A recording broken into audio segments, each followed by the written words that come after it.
Sebelum lo tahu gimana cara lo bisa mengatasi rasa malu, lo harus paham dulu definisi malu itu sendiri. Emang pemalu itu yang kayak gimana? Definisinya apa? Apa sih perilaku yang bisa kita sebut sebagai perilaku orang pemalu? Dan apa yang gak bisa kita sebut sebagai pemalu gitu? Nah, menurut American Psychological Association, rasa malu itu adalah tendensi atau kecenderungan seseorang untuk merasa canggung, khawatir, atau tegang pas lagi ada di lingkungan sosial, terutama saat dikelilingi oleh orang yang tidak dikenal. Orang-orang yang tergolong sangat pemalu juga biasanya menunjukkan gejala sebagai berikut, mulai dari berkeringat, jantung yang deg-degan gitu ya, perasaan negatif tentang diri mereka, kekhawatiran tentang gimana orang lain memandang mereka, sampai kepada keinginan buat menjauhi interaksi sosial. Nah, orang pemalu punya kecenderungan buat overthinking. Contohnya, misalnya mikirin habis ini gue ngomong apa ya ke orang ini gitu. Atau misalnya habis ngejokes nih, kedengeran lucu nggak ya lawakan gue tadi? Cara ngomongnya bener gak sih gue? Pemikiran-pemikiran itu terjadi sangat sering setiap para pemalu ini mau melakukan segala sesuatu. Padahal overthinking ini sebenarnya bisa jadi ngasih dampak negatif. Nah, tapi yang perlu diketahui adalah bahwa rasa malu itu sebetulnya termasuk hal yang normal banget, dan ini umum dialami oleh orang, umum banget ditemui. Sebenarnya rasa malu ini bisa jadi nggak masalah gitu. Nah, tapi rasa malu ini menjadi masalah ketika perasaannya itu mulai mengganggu kehidupan orang tersebut secara signifikan, atau ketika perasaan malunya itu justru malah mendorong si orang yang pemalu ini untuk menghindari apa yang seharusnya mereka lakukan. Contohnya, menghindari perbincangan dengan teman kerja, kesulitan berinteraksi sama orang, dan lain sebagainya. Nah, perlu diketahui juga bahwa sebenarnya banyak miskonsepsi terhadap definisi pemalu itu sendiri. Kadang orang tuh suka gak bisa ngebedain antara introvert, pemalu, dan juga orang yang mengalami social anxiety disorder. Atau mungkin bahasa Inggrisnya itu introversion untuk introvert ya, shyness untuk pemalu, dan social anxiety disorder untuk gangguan kecemasan sosial. Dari ketiga nama itu mungkin ketiganya terkesan mirip ya gejalanya, tapi sebetulnya tiga hal ini itu berbeda. Nah, bedanya gimana? Kalau introvert itu udah pernah gue jelasin di video 1% sebelumnya yang ngebahas tentang yaitu introvert ya. Lo bisa coba lihat aja. Tapi intinya introvert adalah dimensi kepribadian yang ngebahas tentang gimana cara seseorang ngelakuin charging energi mereka. Jadi ketika energi orang ini habis gitu ya, apa sih yang ngebuat orang ngecharge? Kalau extrovert itu ngecharge energinya itu pas lagi bareng orang-orang. Tapi kalau introvert itu sebaliknya, mereka ngecharge energinya pas lagi sendirian. Itu introvert sama extrovert ya. Kalau pemalu kayak yang udah gue bahas tadi, pemalu itu adalah kecenderungan orang untuk memiliki ketakutan dilihat secara negatif oleh orang lain saat dalam situasi sosial, kayak definisi tadi ya. Nah, tapi kalau social anxiety disorder, ini yang agak beda nih dari yang tadi. Social anxiety disorder itu udah masuk ke gangguan mental. Dengan kata lain, kondisinya itu harus didiagnosis oleh psikolog atau psikiater. Jadi kalau gak didiagnosis, kita itu belum bisa bilang bahwa seseorang itu punya social anxiety disorder. Nah, makanya jangan mudah nge-label-label dulu, dan lo harus coba bedain tiga term tadi. Emang sih orang yang pemalu biasanya punya kepribadian introvert, tapi ingat juga bahwa ada juga nih banyak juga orang yang pemalu tapi dia extrovert, atau orang yang kepribadiannya introvert tapi dia bukan orang pemalu. Nah, jadi tolong dibedain ya, karena tiga hal itu bisa jadi berhubungan tapi bisa jadi nggak berhubungan juga di beberapa kasus gitu. Coba ingat aja untuk ngebedain tiga hal ini. Kalau lo udah ngerti apa itu pemalu dan apa perbedaannya dengan introvert dan social anxiety ya, gue pengen ngasih tahu nih tips dan trik untuk menghadapi rasa malu. Beberapa ada yang udah gue coba dan udah berhasil. Apa aja tuh? Pertama, fake it till you make it. Ini adalah salah satu tips yang selalu gue gunakan. Apalagi waktu zaman-zaman gue masih jadi fasilitator training di kampus. Sebagai seseorang yang pemalu, gue itu udah panik sendiri gitu waktu pertama kali mimpin aktivitas kelas yang notabene isinya itu ada 30-40an mahasiswa. Tapi ya gue suka memberi mantra kepada diri gue sendiri bahwa gue adalah orang yang easy going dan engaging. Nah, mantra-mantra ini, fake it till you make it ini sebenarnya ngebantu gue gitu. Dan ini juga ternyata di backup sama penelitian. Jadi pas orang memfokuskan pikiran mereka terhadap goalnya yang udah disusun, jadi fokus bahwa oh ya gue kayak gini, gue kayak gini, gue kayak gini, mereka akan cenderung dipersepsikan lebih asertif, lebih proaktif, dan dipandang punya kepercayaan diri yang tinggi. Jadi secara riset sebenarnya udah terbukti, dan so far ini juga works buat gue gitu. Makanya mungkin tips yang pertama adalah fake it till you make it gitu. Mungkin ini gak berlaku buat banyak orang, tapi ya mungkin lo bisa coba aja. Itu yang pertama.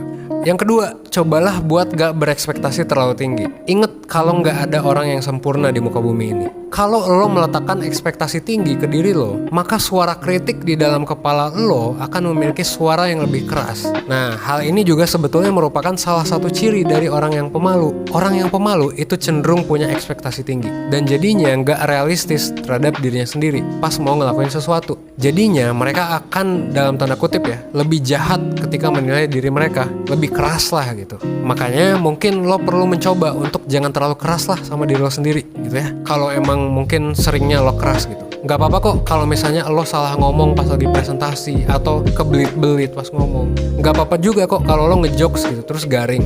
Santuy aja. Sadari bahwa orang mungkin gak akan inget apa kesalahan yang lo lakuin. Dan inget juga bahwa lo selalu bisa menganggap ini sebagai sebuah pembelajaran gitu ya.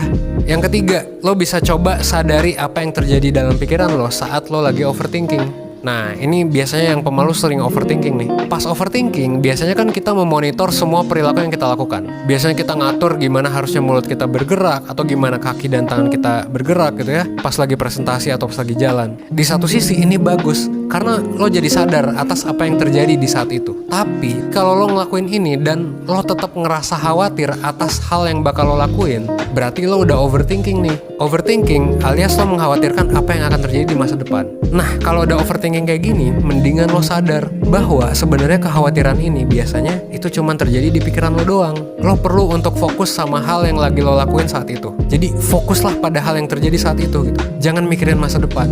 Ini juga udah sempat gue bahas di video sebelumnya tentang mengatasi overthinking, tentang gimana caranya untuk lo supaya bisa konsentrasi. Intinya sih lo harus fokus pada saat itu. Mindfulness gitu. Live in the present. Supaya lo bisa berhenti mengkritik diri lo sendiri yang biasanya merupakan kekhawatiran yang cuman terjadi di kepala lo doang. Jadi cuman asumsi aja nih terhadap apa yang bakal terjadi. Intinya kayak gitu ya. Fokus ke present moment.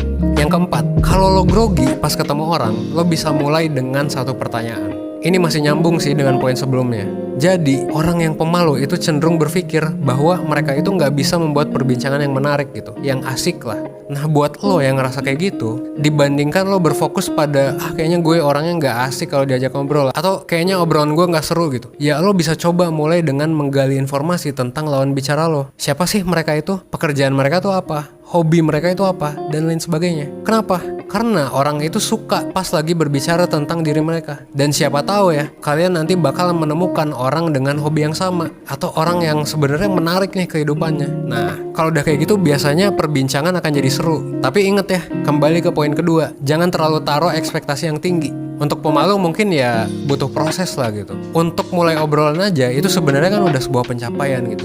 Jadi ya udah, anggap ini sebagai sebuah proses. Kalau emang nanti gak berjalan baik.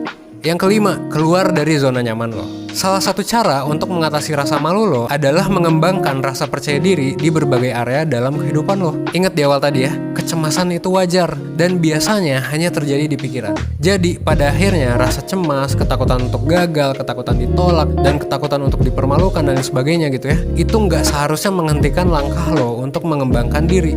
Cobalah untuk keluar dari zona nyaman lo dan berpartisipasi aktif di berbagai kegiatan baru. Ini sama kayak kata Elsa dari Frozen. Ya lo harus pergi into the unknown gitu. Jadi kalau lo pemalu dan lo mau mengatasinya, ya lo harus sadar bahwa hal ini adalah hal yang wajar gitu. Tapi ingat, kalau lo nggak ngapa-ngapain, maka masalahnya nggak akan selesai-selesai. Jadi gue benar-benar nge-encourage lo untuk keluar dari zona nyaman. Kalau lo masih SMA, lo bisa mulai ikut OSIS atau ekskul yang memaksa lo untuk banyak berinteraksi dengan orang, atau yang memaksa lo untuk berbicara di depan umum. Kalau lo udah kuliah, lo bisa nyoba untuk mulai ikut banyak organisasi atau kepanitiaan. Dan lo juga bisa masuk ke divisi yang mengharuskan lo untuk berhubungan dengan banyak orang. Kalau lo udah kerja, ya nggak ada salahnya juga untuk meluangkan waktu lo untuk ikut kegiatan relawan atau volunteering yang mengharuskan lo untuk bertemu dengan orang baru. Nah, tadi kan kita udah bahas banyak hal ya. Dari bahasan tadi, sebenarnya yang kebahas tuh kayaknya pemalu itu sifatnya buruk gitu. Nah, tapi sebenarnya nggak selamanya pemalu itu buruk. Pemalu juga punya beberapa hal positif. Salah satunya adalah waktu mengambil keputusan. Biasanya kalau lo adalah orang yang pemalu, lo cenderung membutuhkan waktu yang lebih lama untuk mengambil keputusan. Jadinya, lo cukup mempertimbangkan banyak hal. Meskipun kalau berlebihan juga nggak baik. Pada dasarnya kan emang gitu, semua yang berlebihan itu emang nggak baik. Akhir kata, ingat aja kalau misalnya malu itu adalah hal yang wajar. Tapi kalau lo mau berubah, pada akhirnya lo tetap harus take action. Sama kayak kata Peter Parker di Spider-Man. Sometimes all you need is a leap of faith. Gitu ya.